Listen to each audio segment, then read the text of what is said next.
Due to inflation of the German mark and constant weakening of its value, the Lithuanian economy ended up in a complicated situation. At the end of 1920, $1 cost 70 German marks. At the beginning of 1922, the exchange rate was 200 marks, and in the middle of the year it was already 650. The trust in the German mark was continually falling. Purchasing power of residents was subsiding. Lithuanian commercial banks, which previously received the biggest part of their income from currency transactions, began to avoid this activity and started to invest into real estate and movable property, such as land and buildings, as well as into noble metals and security stocks of newly established industrial and trade companies, loan securities of the state treasury, and Lithuanian freedom loan bonds. A real threat to Lithuanian credit economics emerged, and for this reason, preparations for money reform and the establishment of its own issuance bank were quickly started. On the 9th of August 1922, the law of the monetary unit, which was signed by Aleksandras Stulginskis, the founding Seimas, the House of Parliament chairperson, serving as the President of the Republic, and Ernestas Galvanauskas, the Prime Minister, was enacted at the founding Seimas. The law declared, "The monetary system of the Republic of Lithuania is based on gold.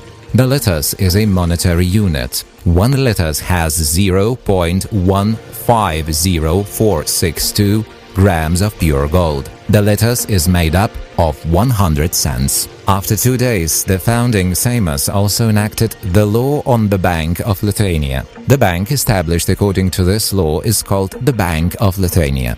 Its headquarters are in the capital of Lithuania. The bank's task is to regulate money circulation in Lithuania, make money payments in the country and abroad easier, implement a stable and steady monetary system in the Republic of Lithuania, and promote the growth of agriculture, industry and trade. The bank's capital of 12 million liters was made up to 120,000 registered shares of 100 liters each. This law gave the exclusive right to the bank to issue banknotes, 1/3 of which had to be covered by gold and the rest by easily liquidated valuables. The Lithuanian government became the founder of the Bank of Lithuania. 80% of the shares of the bank being established belonged to it. Municipal governments, associations and individual persons could be the owners of the other shares. A loan from a gold fund, the biggest part of which was made up of gold received from Soviet Russia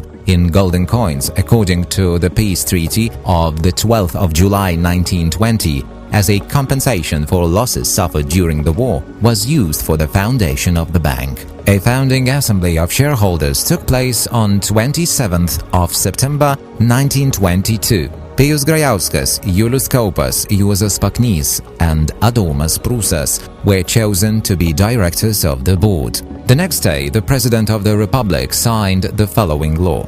Referring to the state's constitution, paragraph 49, and the Prime Minister's offering, I shall assign Professor Vladas Jurgutis to be the manager of the Bank of Lithuania starting the 28th of September of this year. Adomas Prūsas was assigned to be the deputy manager of the Bank of Lithuania by another act of the same day. Soon after, in Vyriausybės žinios, the government news, an order was publicized. Following law paragraph 2 on the Lithuanian monetary unit, I proclaim that starting the 1st of October 1922, a new monetary unit, the litas, shall be introduced. Signatory, Petrulis, the Minister of Finance, Trade and Industry. Litas banknotes started to be exchanged 1 day later, because the 1st of October was a Sunday. On Monday, the 2nd of October, at tills of the Bank of Lithuania and state treasuries, which had a broad network in the country, Ostmarks called auksiniai started to be exchanged into litas at an officially set rate. The exchange rate for 1 litas was 175 auksiniai. The gold content of 1 litas equaled 1/10 of gold content of the US dollar, and for this reason, $1 was worth 10 litas. The law on monetary unit required replacing the payment notes present in circulation into litas within 3 months after the monetary unit's introduction day. Residents who did not hurry to exchange the auxinae they had into litas and who did not believe in the reliability of the new national currency experienced big losses. Often during one day, the value of auxinae with respect to the litas depreciated by a few dozen auxinae. Because the rate of the German mark with respect to the US dollar was falling, the rate of auxinae was also changing. At the end of the month, it fell to 500 auxinae for 1 litas, and at the end of the year, 1 litas was already exchanged into 850 auxinae.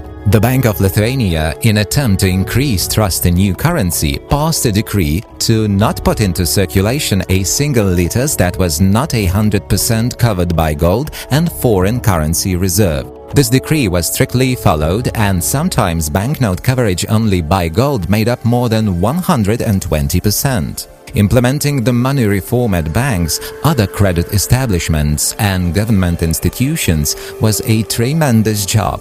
Deposits in saving banks, credits, loans, issued securities, money orders received from foreign countries, goods at storehouses, and other valuables had to be recalculated into the new national currency, the litas.